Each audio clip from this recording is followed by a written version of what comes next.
21 राज्यातील 102 लोकसभा मतदारसंघासाठी उद्या मतदान। महाराष्ट्रातील 5 मतदारसंघाचा समावेश, तर तमिळनाडूमध्ये एकाच टप्प्यात मतदान।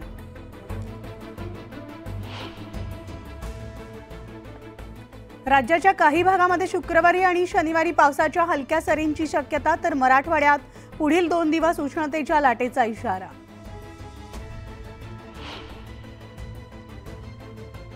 मुंबईच्या तापमानात 5 अंशाची घट, मात्र आर्द्रता आणि ढगाळ हवामानामुळे मुंबईकर घामाघूम।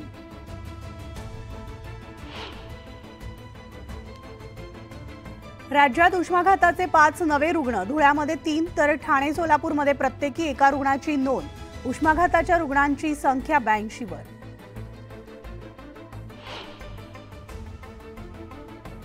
उन्हाने हैराण झालेल्या नवी मुंबईकरांना प्रदूषणापासून दिलासा, हवा गुणवत्ता निर्देशांक पोहोचला 119 वर।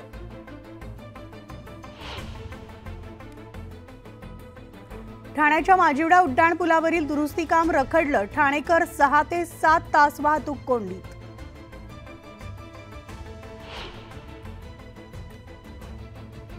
कोकणातील दगडखाणींचं सर्वेक्षण करा, उच्च न्यायालयाचे राज्य सरकारला निर्देश।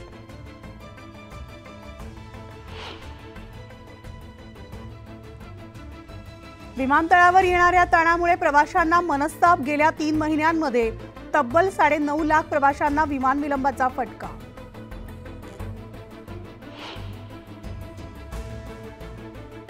पवई तलावातून निघाली तब्बल 5,000 टन जलपर्णी, जैवविविधतेच्या संरक्षणासाठी मुंबई पालिकेची विशेष मोहीम।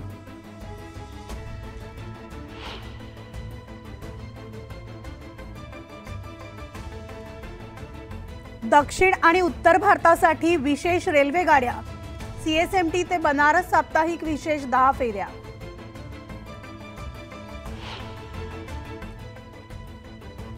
नवी मुंबईमध्ये एमआयडीसी कडून 24 तासांचा शटडाऊन, तर तळोजासह द्रोणागिरीमध्ये शुक्रवार शनिवार पाणी पुरवठा राहणार बंद।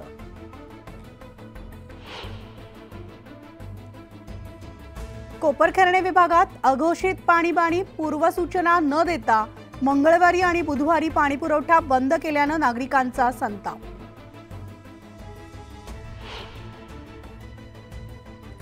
साखर उत्पादनामध्ये राज्याची मक्तेदारी कायम, सलग 3ऱ्या वर्षी उत्तर प्रदेशला मागे टाकत सर्वाधिक उत्पादन।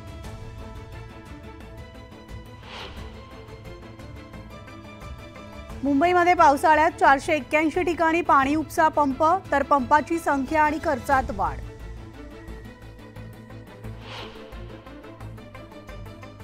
एनसीईआरटी कडून देशभरात 54 स्थानिक भाषांमध्ये अभ्यासक्रम, राज्यातील खानदेशी भाषेचाही समावेश।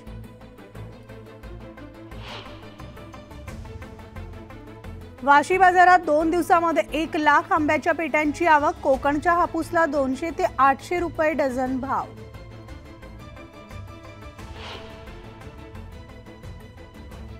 महिला प्रवाशांकडे बघणाऱ्याला जाब विचारल्यामुळे दोघांवर चाकूने हल्ला, कल्याण स्टेशन परिसरातली घटना।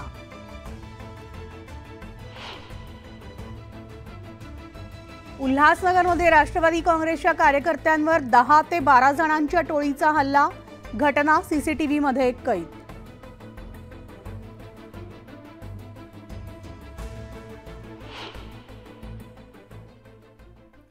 बुलेटिनच्या सुरुवातीला आता एक गडचिरोली